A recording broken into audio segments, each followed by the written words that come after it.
Pemirsa, masih di Wayang dan Dakwah. Kita lanjutkan obrolan kita. Ya Ikram, silakan dilanjut. Tadi sempat terpotong, maaf. Ya, jadi untuk menata diri itu dulu ada sebuah cerita sejarah orang Islam perang Badar yang menggebu-gebu. Tentu saja setelah menang itu biasanya orang kan pesta. Tapi ketika pulang Rasulullah menyampaikan apa? Roja'tum min jihadil asghar ila jihadil akbar. Perang Badar yang segitu besarnya, katanya Rasulullah Muhammad SAW, kalian itu pulang dari peperangan kecil dan akan perang yang lebih besar lagi. Ayul jihad ya Rasulullah, para sahabat tanya, itu perang apa lagi ya Rasulullah? Rasulullah menjawab, jihadun nafsi, yaitu memerangi hawa nafsu. Nah makanya tadi itu penting, di dalam cerita digambarkan bagaimana orang ini terkadang terkesima dengan kemewahan dan banyaknya jumlah. Nah sementara kita ini kalau kepengen hidup dengan baik, yakin saja annal ardo yarisuha ibadiyas sholihin. Sesungguhnya bumi ini itu akan dihadiahkan, diberikan kepada orang-orang yang soleh. Jadi nggak perlu khawatir lagi sebenarnya.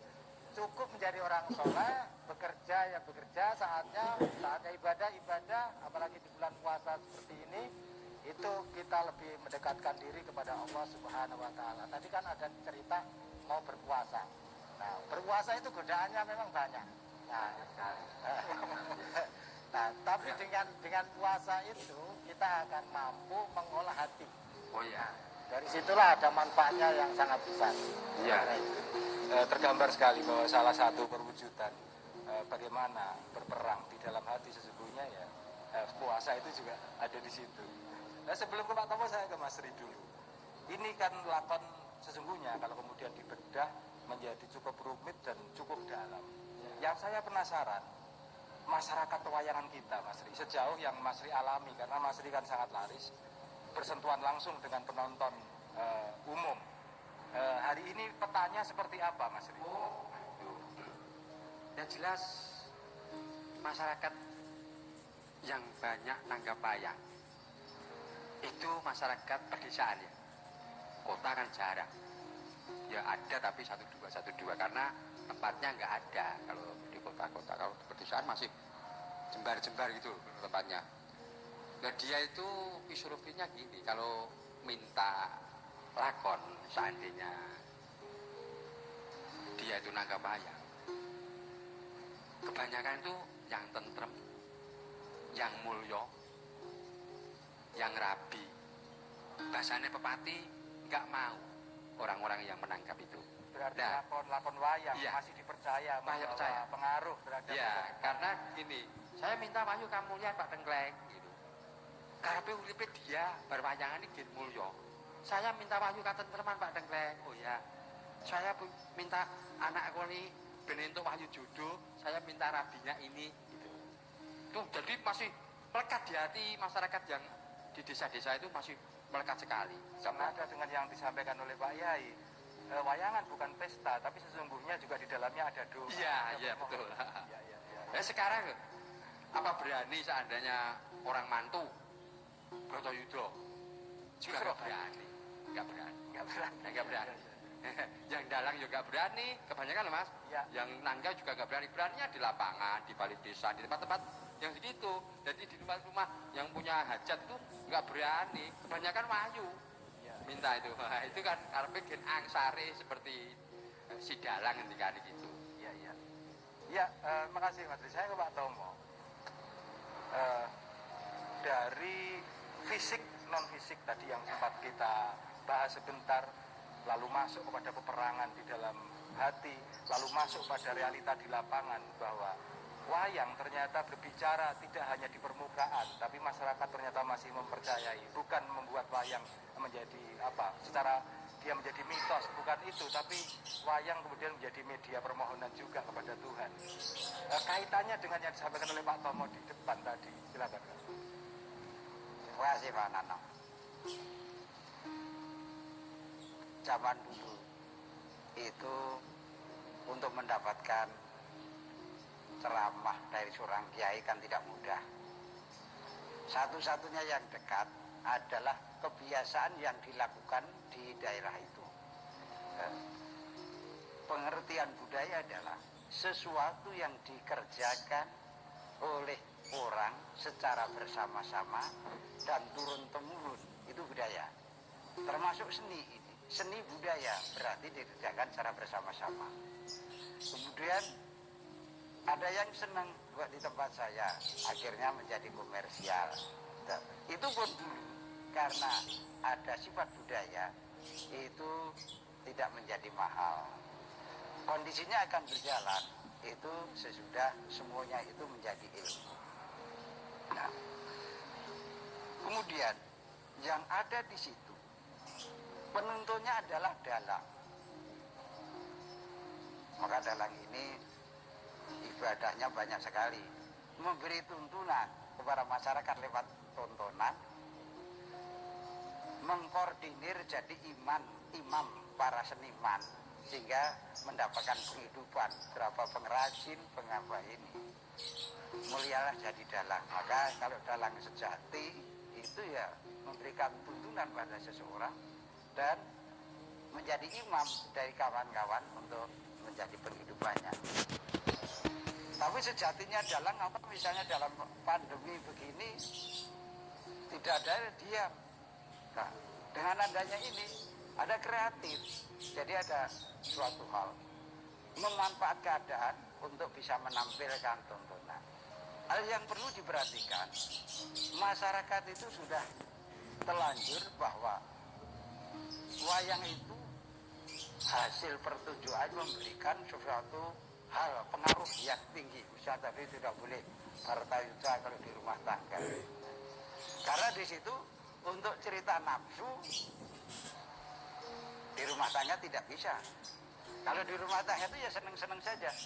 Kalau untuk memberikan ceramah tentang nafsu, yaitu masyarakat dikumpulkan semua. Maka biasanya Baratayuda itu di desa saya, satu desa mengumpulkan bareng-bareng, mari kita dengarkan pentas Baratayuda. Jadi sudah ada tempatnya sendiri-sendiri.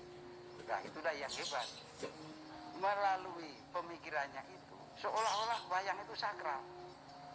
Padahal yang menjadi sakral itu yang meyakinkan kepada masyarakat tentang pertunjukan ini. Maka hati-hati kalau dari menjadi dalang sejati.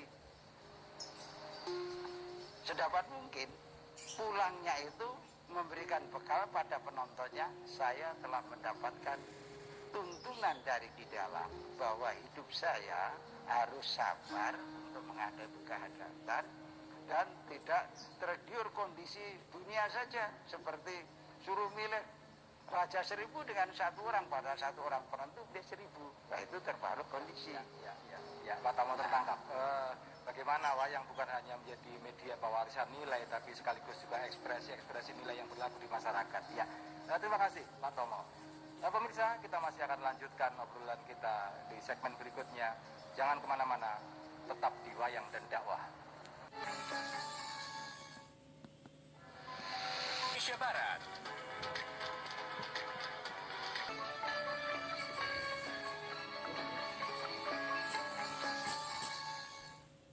Pemirsa, masih di Wayang dan Dakwah.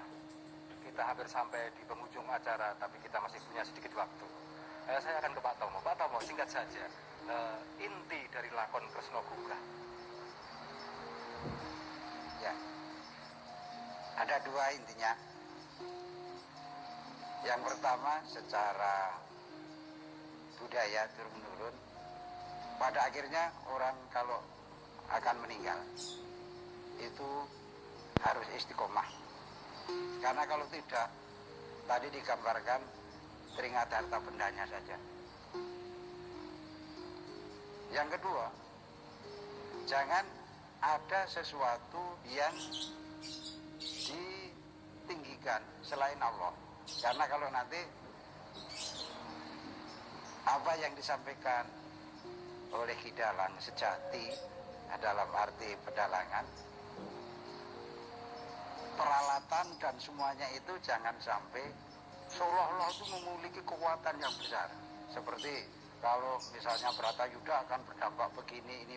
Padahal itu adalah suatu seni untuk memasukkan pesan kepada jiwa seseorang.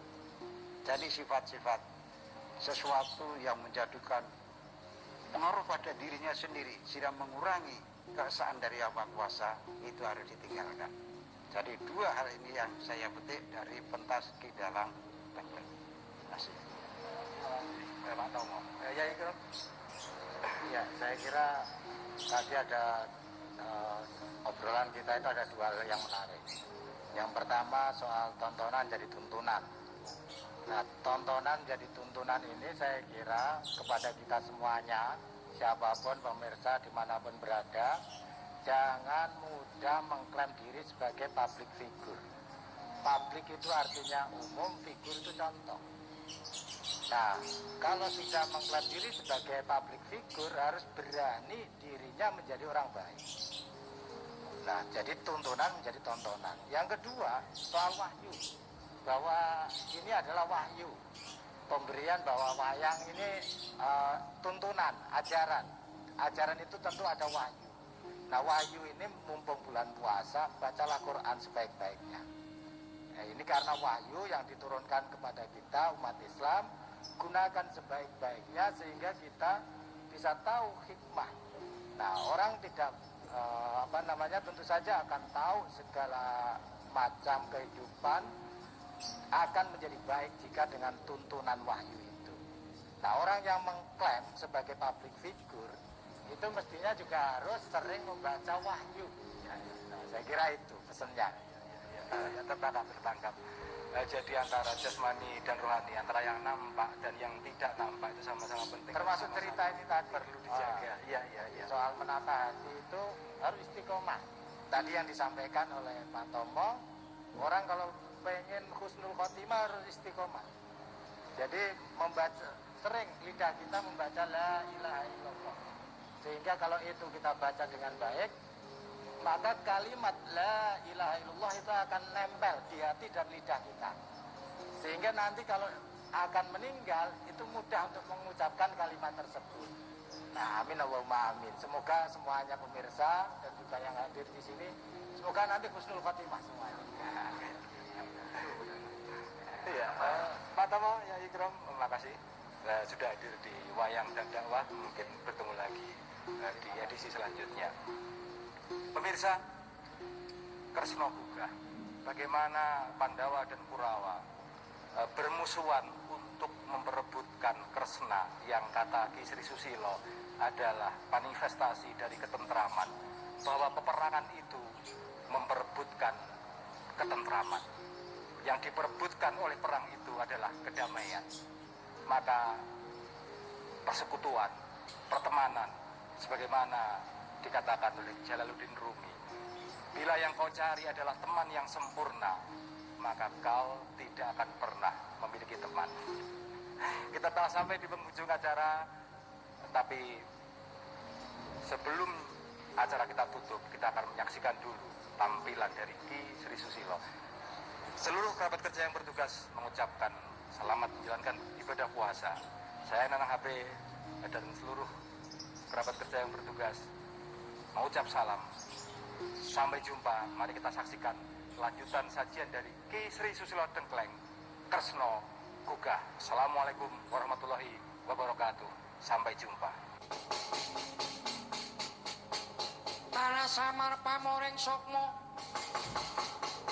sinukmaya winah kowe ngasepi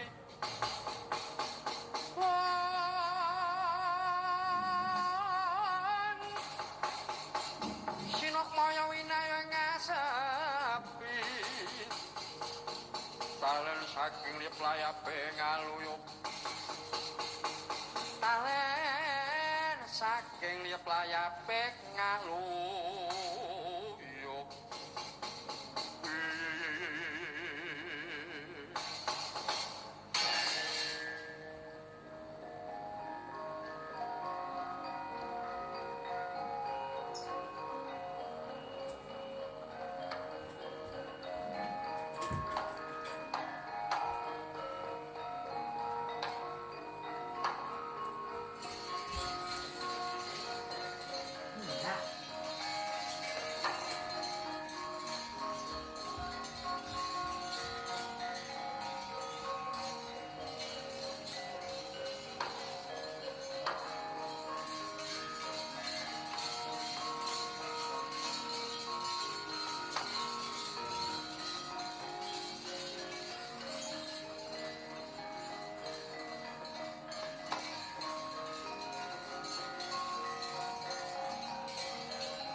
Sata Kurawa.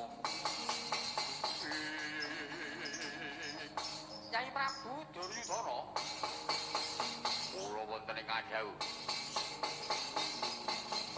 Rek ning ingkang saged gugah anggen kula turu. Inggih punika kadang kula Yai Janaka. Pramila benjang tumapang perang Bratayuda Jaya Binangun. Kula mapakaken diri pribadi kula dhateng Pandhawa lho Yayi.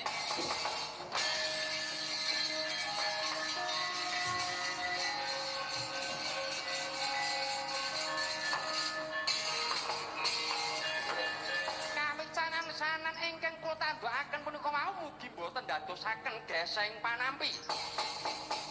Kawicasanan ingkang kula tandhakaken mau mugi boten dadosaken geseng panampi. Nyai Prabu Duryudana wonten dawuh. Anggen kula nandhakaken kawicasanan menika adhedhasar pranatan ingkang sampun kula biyawarakaken. Saderipun kula jejering Ratu Ndarawati kedah saged mapanaken kawicaksanan supados boten wonten geseng panampi dhateng sinten kemawon mliginipun dhateng Nyai Prabu Duryudana.